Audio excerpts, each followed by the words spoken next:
Yo, what's up guys, welcome back to another video. This is a reaction to Tornado Iceberg Part 2. I reacted to Part 1 yesterday and yeah, I mean if you watched Part 1 you know what this is about. If you're seeing this one, if you're seeing Part 2, this reaction first before the last one, you can check the other one out first just through clicking my channel, or maybe I'll leave a link somewhere if you're interested in that. But Part 1 was like things based around tornadoes, whether it was cases or like tornadoes that happened or just information about how tornadoes work or just different things to do with them. And it was a bit lighter, and Part 2 is going to be a bit darker, so I feel like it's going to be more like stories that are even more shocking and information that's even more shocking and all this sort of stuff, but or more unknown stuff. But yeah, we're going to check this out and see what this is about. Links are in the description to my Patreon if you want to see some more of my reactions to different things, movies, TV series, music, YouTube videos that I can't post to YouTube for whatever reason, reactions to all kinds of stuff that you can find there. If you're interested, links are in the description. If not, let's just jump into this right now. What is up, everyone? Welcome back to part 2 of the Tornado Iceberg. We are in the deep depths now, so pretty obscure stuff, pretty dark stuff, so viewer discretion is advised. If you haven't seen part 1 yet, highly recommend you do so. It's in the description below, so be sure to check it out. But yeah, wait, did I like his video? I did like it. I think the channel's good. I mean, I've never seen it before, but I found it interesting. And tornadoes always fascinate me. So I think this guy's a little tornado fiend. So, I mean, maybe there's more content I can check out. Without further ado, let's get into it. Layer 4, the deep depths. The 1965 Palm Sunday outbreak. Between April 10th and 12th in 1965, a major tornado outbreak struck the southern and Midwest portion of the United States, resulting in 266 fatalities and $10 billion of damage adjusted for inflation. There were no F5 tornadoes that day, but there were 18 confirmed F4 tornadoes. The state of Indiana was hit particularly hard during this outbreak. Some examples include the Midway, Indiana F4, the Elkhart Dunlap F4, and the Kokomo F4 tornadoes. The Palm Sunday outbreak was one of the first to be studied by Ted Fujita. It was here where he discovered evidence for multiple vortices within the main tornado when surveying the damage. Forgotten F5s. Some of the more notable F5 tornadoes, such as Joplin and more, tend to steal the spotlight from dozens of other F5 tornadoes. Many of the F5s from the 2011 super outbreak often get overshadowed by other tornadoes from that day. These include the Smithville and Philadelphia, Mississippi F5 tornadoes, as well as the Fife, Rainsville, Sylvania, Ida, Alabama, Georgia tornado. The 2011 Joplin F5 tornado may have taken the spotlight away from another F5 tornado that occurred only 2 days later, the 2011 El Reno, Piedmont tornado, which resulted in 9 fatalities. There are a few other notable tornadoes that have been given the Forgotten F5 title. These include the 2008 Parkersburg, Iowa tornado and the 1998 Lawrenceburg, Tennessee F5 tornado. El Reno storm chaser deaths. The 2013 El Reno tornado was so large that many very experienced storm chasers unfortunately... Bro, look at that. That is ridiculous. There's like 10 different ones going on. This is fucking... It looks like a scene from, is the film War of Worlds or something? Or I don't know what it's called, but it just, I know the film has nothing to do with tornadoes, but it just gives me that sense, like the end of the world's coming. Were caught within the outer boundaries of the tornado itself. This, along with the unusual path of the tornado, put many of the storm chasers in danger, which resulted in 4 deaths. The most well-known deaths are that of the Twist X crew, Tim Samaras, his son Paul Samaras, and meteorologist Carl Young. Oh, wow. The other storm chaser who died was Richard Charles Henderson. Henderson was able to snap this photo with his cell phone only moments before his death. That is brutal. Oh my god. 5 others who were not storm chasers also tragically lost their lives from this tornado. The tornadoes don't hit downtown areas myth. This is something I did a whole video over, but there is a persisting myth that tornadoes don't hit downtown areas. And this is for a variety of reasons, from asphalt heat to building wind disruptions. Of course, this is not true at all. Downtown areas can definitely be hit by tornadoes. They just have a small geographic footprint, making it unlikely. Some notable examples include the absolutely striking 1997 Miami tornado, the Nashville tornado in 2020, the 1999 Salt Lake. The Nashville one, oh yeah, it hit the Amazon. Warehouse, right? 1997 Miami tornado, the Nashville tornado in 2020, the 1999 Salt Lake City tornado, and the 2000 Fort Worth tornado, which blew out many windows in its downtown skyscrapers. The 1953 Warner Robins tornado footage is a well-known video taken extremely close up to a tornado. The video is pretty insane considering it was taken in 1953 and was way ahead of its time. Rumor has it that the man who filmed this tornado was named Vince Rupert and he had passed away in the process. I did a video on it. However, it has come to my attention that his name may have been Sergeant Louis Porchniak, I might be pronouncing that wrong, Porchniak, and that he actually survived. Codell, Kansas. Wow. Codell, Kansas is a town that, according to Ripley's Believe It or Not, was hit by 3 separate tornadoes 3 years in a row. What's even crazier is that all 3 of these tornadoes occurred on the exact same day, May 20th. The 1916 tornado was an F2, the 1917 tornado was believed to be an F3, and the 1918 tornado was the most devastating, likely being an F4. May 20th is now known as Cyclone Day within the town's community. Forest tornado scars, I love these. In heavily forested areas of the US, you can see the remnants of tornadoes. What the hell? It's literally like a snail trail. That is so wild. On Google Maps as well. Long after they occurred. If we look at Alabama, for example, you can still see forest scars to this day from the 2011 super outbreak. Pretty insane. Now, the most insane might be from an F4 that hit western Pennsylvania on May 31st, 1985. If we zoom in, you can actually see where the old tree growth meets the new tree growth. Joplin scar on Google Maps. Related to the forest scars, you can still see the path of the 2011 Joplin EF5 tornado on Google Maps to this day. If you zoom in, you can still see a line from the lack of tree growth throughout the southern portion of the city. Trees? No trees. Mud, baby. In the aftermath of the 1999 Bridge Creek Moore tornado, tragically, an 11-month-old baby by the name of Aaliyah Crago was found face down in the mud. She had been thrown from her mother's arms and miraculously survived. What? Her mother, Amy, also survived. The entire episode was captured on dash cam video. The photo of him holding Aaliyah covered in mud has become an iconic image from that day. Cuba tornado footage. God, what the fuck? That is insane. I've never heard about that, and I went through a phase of like reacting to all kinds of tornado stories, right? Doing different reactions and stuff. And maybe it was mentioned, I just didn't mention it and I didn't see it. But that is incredible. Wow, it's made me happy, but also that's like a brutal story. But thank God it ended well. I don't know how it would either, because if you're an 11-month-old baby, and you're face down in something like mud. How are you surviving that? Wow. The Cuba tornado footage is the oldest known footage of a tornado. This was taken by the British Pathé back in 1933. This particular tornado was spawned from a hurricane. Drive south. Here's a controversial one for you. During the May 31st, 2013 El Reno tornado, the tornado appeared to be heading towards southern Oklahoma City. During the live broadcast on KFOR, meteorologist Mike Morgan encouraged viewers living in specific areas to drive south to get out of its way. I'd go southbound, do it now.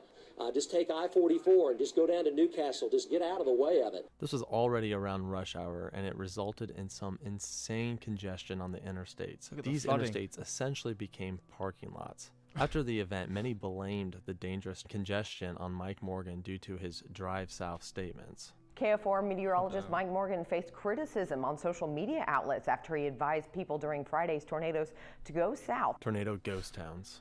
These are towns that have been completely wiped off the map due to tornadoes. The most well-known tornado ghost town is Manchester, South Dakota, which was destroyed on June 24th, 2003, after being taken out by an F4 tornado. Some other notable tornado ghost towns are Melva, Missouri, and Jordan, Iowa. Kind of want to travel to one of these ghost towns and check it out. Inside a tornado. So what's it like to be on the inside of a tornado? Is there a tornado eye like in the movies? Well, technically, yes, there is an eye to every tornado. Of course, it would be nearly impossible to see. From the videos we do have from the inside of a tornado, it mostly becomes extremely dark and covered with dust. Multi-vortex tornadoes have several vortices from within the tornado's boundaries that can be seen in this video. Perhaps the most well-known aspect of being within a tornado is the pressure drop. Many survivors in both tornado intercept vehicles and storm shelters claim that their ears popped due to the pressure drop. Carson Tinker. Carson Tinker.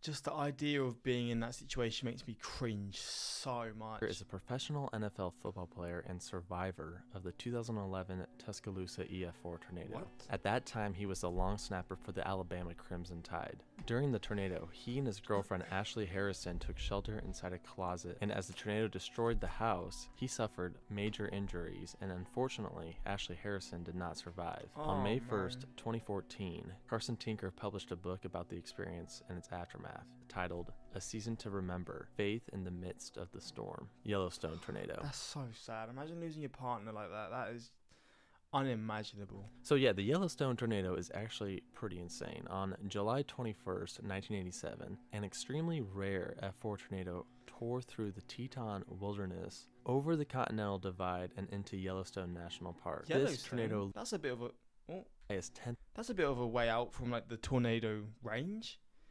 The hell? A rare F4 tornado tore through the Teton Wilderness, over the Continental Divide, and into Yellowstone National Park. This tornado literally occurred as high as 10,000 feet above sea level. I mean, that's 2 times higher than Denver. Fortunately, no one died, except for probably some animals, during this tornado, as it happened in the middle of nowhere out in the wilderness. But you can still see scars on Google Earth. Jeez. We are moving on to the next layer, layer 5, deep, dark depths.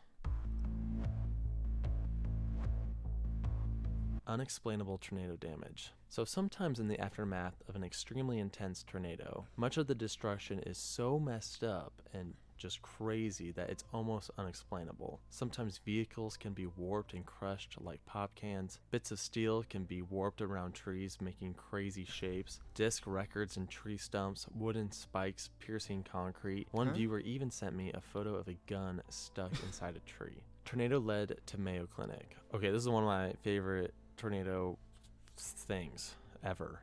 The very well-known Mayo Clinic, one of the best hospitals in the world, was actually created indirectly from the August 21st, 1883 Rochester F5 tornado. This tornado unfortunately resulted in 37 deaths and many injuries. With no hospital in Rochester and the nearest being in the Twin Cities, the doctors, along with Mother Mary Alfred Mose and the Sisters of St. Francis, were able to set up a makeshift emergency room at the Rochester Dance Hall. Eventually, this all led to the creation of St. Mary's Hospital and the Mayo Clinic. So in a way, a tornado that unfortunately took the lives of 37 people ended up saving thousands of people, and I think that's just such a sweet story. Butterfly Angels. Cool. So going back to the May 22nd, 2011 Joplin F5 tornado, many survivors claim that they were saved by some sort of weird cryptid known as butterfly angels. Some of them actually believe that they were like legit Judeo-Christian angels. Others believe that they were some sort of mythical creature, either saving their lives or taking victims who perished up to heaven.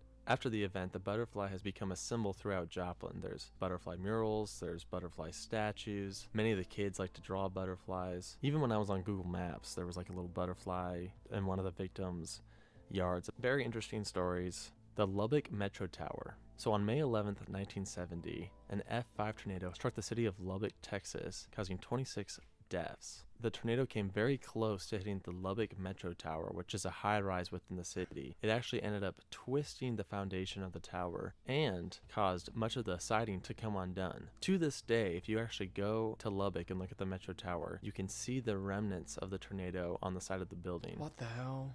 Dick Gilbert. During the 1974 super outbreak, an EF5 tornado struck Louisville's airport in the late afternoon of April 3rd and wreaked havoc on the city. As the weather turned bad, Dick Gilbert was in his helicopter in the air. He circled behind the tornado and provided real-time updates on its progress and the damage that is brutal. Why would you fly next to a tornado? Caused. He kind of served as the city's eyes that day, and many people gave him credit for saving lives. There's one now. Wow. Started, yes, dipping down from the bottom of the cloud. And let's see, that will be over in the Highlands and probably along Bardstown Road and somewhere near Eastern Parkway is where I guess that one is. The power transformers have been blowing irregularly. He received a great deal of praise and honors for his deeds. Absolute legend. Levi Moulton. During the 1999 Bridge Creek Moor tornado, many sought shelter underneath overpasses. One particular example was Kathleen Walton and her son Levi. While they were taking shelter underneath the overpass, Kathleen Walton unfortunately was sucked away into the tornado and did not survive. Oh my However, God. Levi did survive. If you go to this exact overpass on Google Maps, you can actually see Kathleen Walton's name spray painted in the location of her. Mate, imagine that. You just witness someone just getting taken away from it. That's the stuff of nightmares, death. man. What's even more crazy is Levi actually wrote his name in the mud underneath the overpass, and to this day, you can still go up there and see his name as the mud left a permanent stain. The Wow. Clem Schultz footage. This is probably the I've seen this before. When I first saw this, I was baffled, man. best and one of the scariest and most tragic pieces of tornado footage of all time. On April 9th, 2015, Clem Schultz was in the upstairs part of his house as he filmed a massive EF4 tornado slowly heading his way. As you watch the footage, the tornado slowly gets closer and closer and closer before finally reaching him and destroying his house. Unfortunately, So brutal. His wife passed away, didn't she? She was killed, but he survived. He broke loads of bones. his wife, on the floor beneath him, perished during the tornado. I was able to find the house before it was destroyed on Google Maps. This is what it used to look like, and this is what it looks like today. The 1978 Jeez. Whippoorwill Disaster. In the early evening on June 17, 1978, the Whippoorwill showboat was having a live entertainment over Lake Sonoma when suddenly an F1 tornado crossed the lake and hit the boat, causing it to capsize. Many were caught underneath the boat, and this resulted in 16 drownings. For this reason, this is known as the deadliest F1 tornado on record.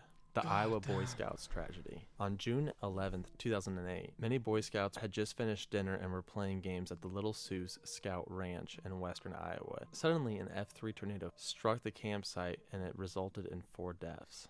The Xena F6 tornado. During the 1974 super outbreak, one of the more significant F5 tornadoes from that day was the Xenia, Ohio F5, which took the lives of 36 people and injured over 1,000. During the survey, Fujita initially assigned the Xena tornado a rating of F6 plus or minus 1. However, later it was concluded that anything over an F5 is just inconceivable, so it was rated an F5, and that's where it remains today. But in terms of ratings, this is probably the closest we ever got to an F6 tornado. Plaza Towers Elementary School. During the 2013 Moore tornado, 7 third-grade students were killed when the tornado destroyed the building. The students were taking proper safety precautions at the time, but the walls were not properly reinforced, causing them to collapse. This wasn't the only school to be hit by the tornado. Other schools include the Briarwood Elementary School and the Highland East Junior High School. When they rebuilt Plaza Elementary School in 2014, they also added a brand new tornado-safe area. The conquest of... So when this happens, right, and all the buildings are destroyed in this area, what do the families do there? Like, if it's like in terms of where you live, or where do they go to school next if all the schools have been destroyed? Like, what do you do in those situations? As a human, like, just having somewhere to live, but then as a kid going to school, doing this and doing that, it just changes everything. Of Tunis. The conquest of Tunis refers to a tapestry that depicts a tornado. What's crazy is that this tapestry was made in 1535, making it the oldest known surviving depiction of a tornado. The What Black the Friday hell? tornado refers to the Edmonton, Canada F4 tornado that occurred on July 31st, That is one cringy ass picture, man. It just makes me cringe how dark and gloomy it is. refers to the Edmonton, But imagine seeing that and you just... I'm so blessed to not have to experience this sort of stuff, this sort of fear. Touchwood, there's no wood, but I'm going to say it anyway. Touchwood doesn't happen. Canada F4 tornado that occurred on July 31st, 1987. This is the single deadliest tornado event in Canada, causing 27 deaths and 600 injuries. 300 homes were destroyed, and there was $181 million worth of damage, which adjusted for inflation is $375 million. We're moving on to the final layer, dark waters. This is where it gets really brutal, right? Joan Gay Croft. Joan Gay Croft was a survivor of the April 9th, 1947 Woodward tornado, who was kidnapped in the aftermath of the storm. She did sustain a few injuries, most notably a wound on her knee. The story goes that Joan and her sister Jerry were in the hospital's basement when two military-looking men took Joan away, supposedly taking her to a nearby hospital in Oklahoma City. This story was confirmed by both her sister and a nurse. However, after this, she completely disappeared, never to be seen or heard from again. There are many theories as to what happened to Joan Gaycroft, and I have a video about it, so you should check it out. Southern Airways Flight 2... Wait, they never found... Oh, so she just vanished straight after that and that was it? Oh no, that is horrible. 242. On April 4th, 1977, a large and violent F-5 tore through the northern suburbs of Birmingham, unfortunately taking the lives of 22 people directly. There were, however, 72 indirect fatalities. This is due to the fact that the parent supercell of the tornado caused Southern Airways Flight 242 to crash in New Hope, Georgia. On what has been a terrible disaster west of Atlanta this afternoon, the crash of a Southern Airways DC-9 jet with 85 persons aboard. At least 67 persons have been confirmed dead. There were surprisingly and thankfully 22 survivors of the crash, all of them sustaining major injuries except for one person. Tornado UFOs. There are some, although a very small population, who believe that UFOs or some unknown species flock to large tornadoes to gain energy. Apparently, since supercells are massive energy systems, these UFOs or beings have the technology to take some of that away. I know it sounds pretty crazy, but Gary England himself actually went onto the History Channel and spoke about a strange rod that appeared on their camera feed during the 1999 Bridge Creek Moore F5 tornado. Filmed in May 1999 and brought to the attention of meteorologist Gary England, this rod appears to fly through a tornado. Looks like a cylindrical tube, but it's a flash. It's a flash that appears in the frame. Bang, moved very quickly. Thunderstorm that turned out to be produced the worst tornado in history. You know, didn't make a lot of sense. Yeah, I'm with you, Gary. Doesn't make a lot of sense. Didn't make a lot of sense. Driveways to nowhere. Okay, I'm just really interested in these. When a tornado destroys a house or a building, eventually all the debris and ruins get cleaned up during the recovery process. However, it is very difficult to tear and clean up concrete driveways, so they usually leave them there. For this reason, when you go onto Google Earth and explore tornado-hit cities, such as Joplin or Moore, you can see driveways to nowhere. Here's a few examples from the 2013 Moore tornado. The oldest one that I've been able to find is in McDonald Chapel from the 1998 Birmingham F5. Soviet Tornado Village. I did a short on this, but in 1984 the Soviet Union was hit by either an F4 or an F5. It was initially an F5, but they have since downgraded it. This tornado created a huge clearing in the forest, and the Soviets found that very convenient and built a few villages in the path. What's cool is the name of these villages. When you translate these villages from Russian to English, this one means red clearing, and this one means rainbow. Pretty cool. Joplin infection. After the devastating Joplin tornado in 2011, but the pain wasn't over for some. Due to the torn up soil and lack of infrastructure, a deadly pathogen was able to crop up and infect several survivors. What? This fungal infection affected 13 and eventually took the lives of 5. I'll probably eventually do a more in-depth video about this. What the hell? Glowing Blackwell tornado. So this one is seriously pretty weird. On May 25th, 1955, a large wedge F5 tornado struck the east side of Blackwell, Oklahoma. Apparently this tornado glowed and had arcs of glowing light, which is just insane. Like, think of a huge tornado that like glows in the dark. It's just weird. The most plausible explanation I've seen is some sort of St. Elmo's fire, or perhaps somehow the tornado built up a bunch of static electricity. I don't know, but this was probably crazy to witness. A similar event happened during the Palm Sunday outbreak I spoke about earlier, the ghosts of Moore. During the 1999 Bridge Creek Moore tornado, a few drivers on the interstate saw the tornado approaching and decided to take shelter beneath an overpass. This was the same overpass where Levi and Kathleen Moulton sheltered. The tornado passed very close to the overpass and caked mud all over the underside of the bridge and all over the occupants. For The same underpass experiencing the same thing again. this reason, you could still see the outlines of those people who crouched beneath the overpass for several months What the hell? after the tornado. This photo is pretty eerie if you think about it. It kind of reminds me of the Hiroshima shadows. Cooper Pants Factory. In Gainesville, Georgia, on April 6, 1936, a tornado hit the Cooper Pants factory, which then led to a large fire and the deaths of over 70 workers. Over 200 people lost their lives that day, and most of them came from the Cooper Pants factory fire. This remains as the single deadliest tornado incident in one building. Tanner, Alabama tornadoes. This is a pretty insane coincidence. On April 3rd, 1974, Tanner, Alabama was hit by not one, but 2 F5 tornadoes in the same day. In fact, they were within 30 minutes of each other. And on top of that, Tanner, Alabama was also hit by an EF5 tornado from the April 27th super outbreak in 2011. This means that this town has been hit by 3 F5 tornadoes, the unknown bodies of Woodward.